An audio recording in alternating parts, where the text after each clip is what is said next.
Et aldehyd og fælingsvæske, som indeholder kobber 2, vil under opvarmning danne rødt bundfald, kobber 1 oxid, og en carboxylsyre, som i den basiske opløsning bliver til det her. Dette er et ikke afstemt reaktionsskema. Vi kan se, at det er en redoxreaktion, da der skiftes oxidationstal. Først finder vi oxidationstallene. Dette atom har oxidationstallet 1. Det kan vi se, fordi at oxygen har et oxidationstal på -2, og H har et oxidationstal på 1. Altså må resten af atomet have et oxidationstal på 1, for at ladningen bliver 0. Kobber har en ladning på 2, og altså har et oxidationstal på 2. Og dette atom herover har en ladning, en ladning på -1, og derfor et oxidationstal på 3, fordi at O har oxidationstallet -2, og vi har 2 af dem, så det er -4. Hvad skal der så til, for at hele ladningen bliver -1? Der skal 3 til, altså 3. Og så har vi kobber 1 oxid, som må have en ladning på 2, da der er 1 O, og ladningen er 0. Yes. Efter vi har fundet oxidationstallene, skal vi finde ændringen i oxidationstallene, og vi har altså, at vi går 2 op, og ikke har nogen ændring.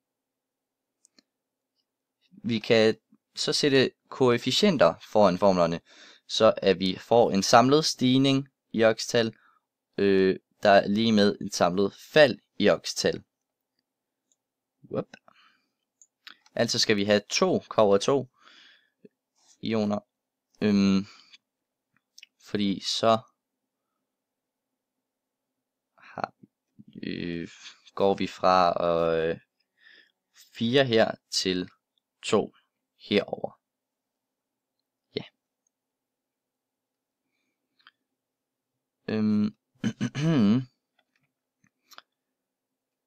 Sådan der. Okay. Vi sikrer os, at alle atomer undtaget H og O er afstemt, og det er de. Herefter optæller vi ladningerne på begge sider. Nu har vi en ladning på +4 herover og -1 herover. Altså +4 her og -1 her. Vi afstemmer ladningerne med hydroxidioner, fordi det er en basisk opløsning, vi har med at gøre. Kommer så til at se således ud. Her. Og ja, man kan godt se det hele her. Vi har sat 5 hydroxidioner på, sådan at vi har en ladning på -1 på begge sider. Nu afstemmer vi H, altså hydrogen, ved at tilføre vand og kontrollere til sidst, at oxygen er afstemt. Vi tilsætter 6 H'er på den ene side, eller vi ser, at der er 6 H'er på den ene side, som bliver til 0 H'er på den anden side. Altså skal vi have 3 gange H2O på denne side. Og det kommer til at se således ud. 2 sekunder. Sådan. Og her tjekker vi så, at oxygen er afstemt på begge sider. Og her har vi 6 oxygenatomer. Og her har vi 3, 4, 5, 6 oxygenatomer. Altså er det det afstemte reaktionsskema. Og her har vi så en video, hvor fælingsreagens vises. Først skal vi danne fæling 1. Det gøres ved, at der hældes vand i det første bæreglas. Og herefter opløses kobber 2 sulfat heri ved hjælp af magnetomrøreren. Det sker her.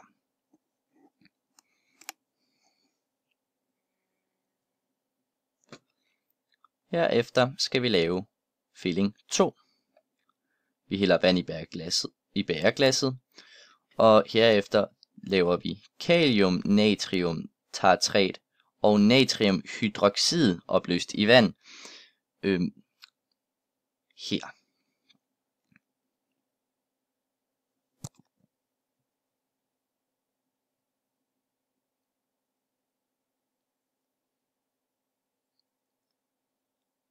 Feeling 1 og feeling 2 blandes, og de danner så feelings væske.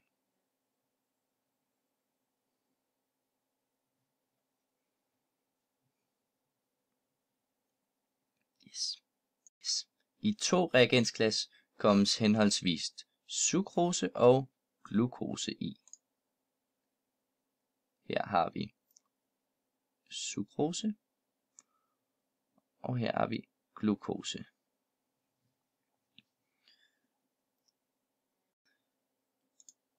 Begge dele opløses så i vand.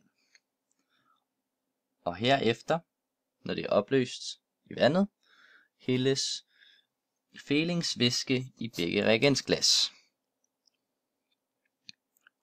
Da feelingsvæske engang er kommet i begge reagensglas, kommes de i et vandbad, som så bliver varmet op.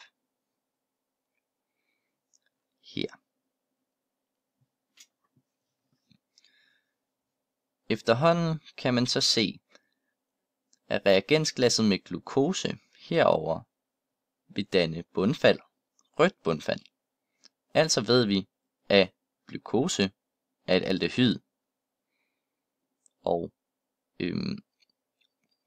sukrose er en keton.